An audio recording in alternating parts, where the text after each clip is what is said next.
read the law, Your Honor, the clear letters of the law state, public officials and employees shall not solicit or accept directly or indirectly. So even indirect acceptance, therefore, Your Honor, is covered within the great prohibition under Section 7D. And what are those disallowed to be indirectly accepted or solicited? Any gift, gratuity, favor, Your Honor, entertainment, loan, or anything of monetary value. The fact that the Secretary, Your Honor, entertained the reward is in effect an indirect favor that he granted upon the person unidentified to put up this award. And this is even made graver, Your Honor, in the light of the fact that this was done in the course of his official duty as the supposed implementer of the law, or in connection with any operation being regulated by or any transaction which may be affected by the functions of their office. He is the Secretary of Interior and Local Government who manages the entire gamut of government operations insofar as law enforcement is concerned. Therefore, he should have high moral as well as legal ethics to refuse such favor, Your Honor, directly or indirectly, because public office is a public trust. Any air of suspicion must be prevented, Your Honor, to be accorded to him. So therefore, if we read cases regarding the Villanueva case, Office of the Ombudsman versus Maria Rowena Regalado, Your Honor, it is very clear that any air of suspicion, if you are a public officer, especially in the case of Secretary Abalos, who heads the PNP, Your Honor, he has direct administrative supervision over the PNP. He commands them, Your Honor.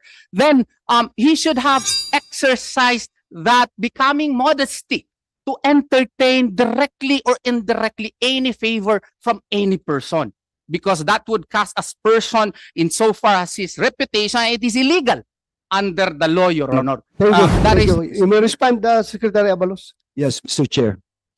Unang-una, sana napakinggan ni Attorney Torion. Nakikinig po ako. Yes. Yes.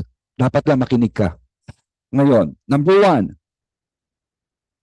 ako po ay hindi nag-solicit. Never ako nag-solicit. At hanggang ngayon, wala ako natatanggap ni 5.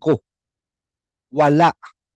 Hanggang ngayon po, Mr. Chair. Pangalawa, napakaklaro ng sinabi ng Department of Justice. Andito ngayon ang DOJ. Pagdating sa batas, dapat tignan natin ang sinasabi ng Department of Justice at klarong-klaro ang sinasabi ni Yusek Nicolas Felix T. tungkol dito. At pangatlo, sabihin na natin yung sinasabi ninyo, matagal, etc., etc. Kaya naman tumagal to, hindi siya sumusuko eh. Di pasukuin nyo si Pastor Kibuloy. Kaya nga nagkaroon tuloy ng warrant of arrest eh. Matitigil lamang to kung siya'y harapin niya ito at sinasabi nyo naman kanina, hindi ko naman sinasabi, klaro naman sinabi ko, he seemed to be innocent until his guilt is proven. No? So dapat lamang ito. No? So yun naman po ang aking sagot. And let it be on record na yun po ang posisyon ko rito. Thank you so much, Your Mr. Honor. Chair. Just a quick Thank you, Secretary Abalos. You may respond, Attorney Torion. with due respect to Secretary Abalos, the problem with this explanation is not it only covers one half of the law. What is prohibited, Your Honor, is that public officials and employees shall not solicit or accept directly or indirectly. The fact that he announced it, Your Honor, even if we say that he did not physically accept the money, but offering the word is already an indirect acceptance of that favor, Your Honor. So therefore, it is covered by the law. And being a high officer of the government, he should have exercised the becoming modesty. Pare, baka bawal ito kasi public official, baka may kontrata ka sa akin. Baka sasabihin, tatakbo ako ng senador. Baka sasabihin na magsusuporta ka sa akin kasi may kontrata ka sa akin. All of these are being covered within our rules, especially in the light of the fact that Section 3C of RA 3019 likewise prohibits this, Your Honor. That is our only concern here, especially in the light of the fact that we are even questioning the finding of probable cause.